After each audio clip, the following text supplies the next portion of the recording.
Good morning students. संसाधन एवं विकास भाग 2।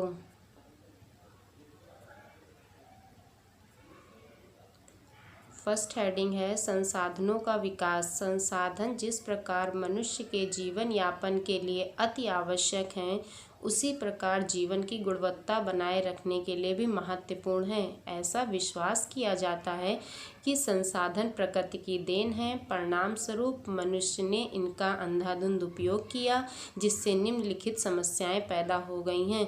बेटा, जो संसाधन होते हैं वो प्रकृति की देन होते हैं, लेकिन मनुष्यों ने इनका अधिक से अधिक उपयोग किया, जिसके कारण जो है निम्नलिखित समस्याएं उत्पन्न हो गई हैं। फर्स्ट पॉइंट देखिए, कुछ व्यक्तियों के लालच व संसाधनों का ह्रास। संसाधनों में कमी आई।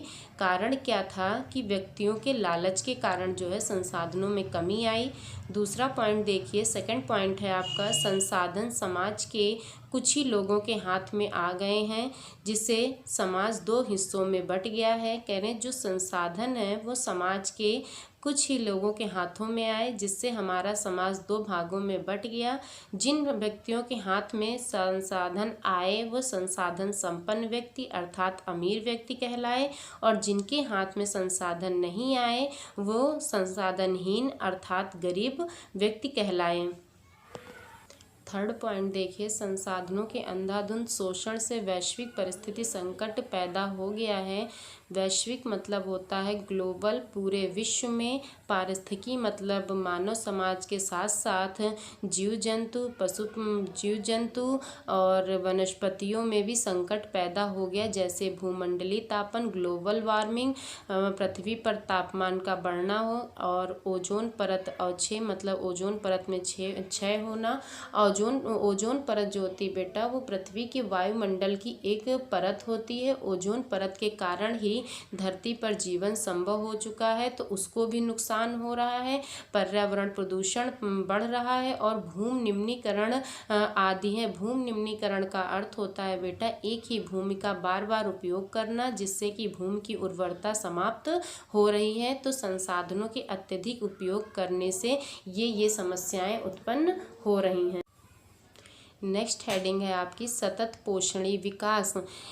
सतत पोषणीय विकास आर्थिक विकास की प्रक्रिया है, जिसका उद्देश्य प्राकृतिक संसाधनों तथा पर्यावरण को बिना किसी हानि के वर्तमान विकास और समृद्धि की प्रक्रिया को बनाए रखना।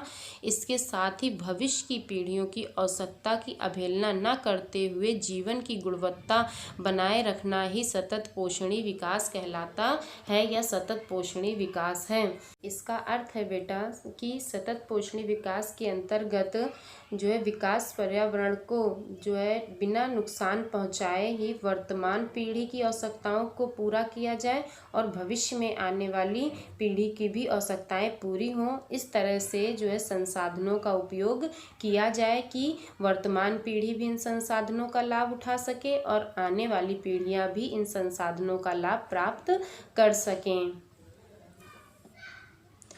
अगली हेडिंग समझिए बेटा, रियो डी जेनेरियो पृथ्वी शिखर सम्मेलन 1992। देखिए, ये रियो डी जेनेरियो जो है ये ब्राज़ील का एक शहर है। वहाँ पर एक पृथ्वी सम्मेलन हुआ, वो 1992 में हुआ था। इसके बारे में समझ लीजिए। 3 जून से 14 जून 1992 के बीच में पर्यावरण और विकास पर संयुक्त सम्मेलन का आयोजन किया गया, जिसे पृथ्वी शिखर सम्मेलन 1992 अथवा रियो डी जेनेरियो पृथ्वी सम्मेलन 1992 कहा जाता है। ब्राज़ील के शहर रियो डी जेनेरियो में 100 से अधिक देशों के राष्ट्र के अध्यक्षों ने विश्व स्तर पर उभरते पर्यावरण संकटों के समन, पर्यावरण में जो समस्याएं आ रही उन्हें समाप्त करने और पर्यावरण संरक्षण को बनाए रखने तथा सामाजिक आर्थिक विकास से जुड़ी समस्याओं का स्थायी हल ढूंढने के लिए विचार विमर्श करने की शुरुआत की। रियो पृथ्वी शिखर सम्मेलन 1992 में एक संधि पर सहमति हुई, जिसे United nation framework convention on climate change कहते हैं। राष्ट्राध्यक्षों ने भूमंडलीय जलवायु परिवर्तन तथा जैव विविधता के एक घोषणा पत्र पर हस्ताक्षर भी किए। रियो सम्मेलन में वैश्विक वन सिद्धांतों पर सहमति व्यक्त की गई। 21वीं सदी में सतत पोषणीय विकास को प्रोत्साहित करने के लिए एजेंडा 21 को अंगीकृत किया गया। एक धारणा बनी जो सतत पोषणीय विकास को प्रोत्साहित करने के लिए बनी थी, जिसे एजेंडा 21 कहा जाता है। अब अगले पार्ट में हम एजेंडा 21 को समझेंगे कि ये क्या था। देखिए, एजेंडा 21 रियो पृथ्वी सम्मेलन शिखर सम्मेलन 1992 के दौरान रियो डी जेनेरियो ब्राज़ील का जो शहर है में संयुक्त राष्ट्र पर्यावरण के तहत विभिन्न देशों के राष्ट्राध्यक्षों द्वारा एजेंडा 21 को स्वीकृत किया गया। इसका उद्देश्य वैश्विक स्तर पर सतत पोषणीय विकास के लक्ष्य को हासिल करना था। यह एक कार्यसूची है जिसमें समान हितों, पारस्परिक आवश्यकताओं तथा सम्मिलित उत्तरदायित्व के तहत वैश्विक सहयोग के माध्यम से पर्यावरणीय ह्रास एवं गरीबी तथा रोगों के उन्मूलन की प्रक्रिया को प्रभावी बनाना है।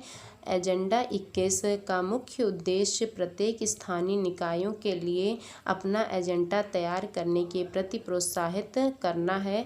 अगर हम इसे अपने शब्दों में समझें बेटा, तो ये संयुक्त राष्ट्र की एक घोषणा थी जिसका उद्देश्य भूमंडलीय सतत पोषणीय विकास हासिल करना था। और आपने पहले एक सतत पोषणीय विकास की हेडिंग पढ़ा था, उसमें हमने बताया था संसाधनों का इस प्रकार उपयोग करना कि वर्तमान पीढ़ी भी उसका लाभ प्राप्त कर सके और आने वाली पीढ़ी भी आने वाली पीढ़ियों को भी जो है वो संसाधन प्राप्त हो सकें। तो उसी को जो है हासिल करना ही जो है एजेंडा 21 कहलाता है। आई होप आपको ये सारी हेडिंगें समझ में आ गई होंगी।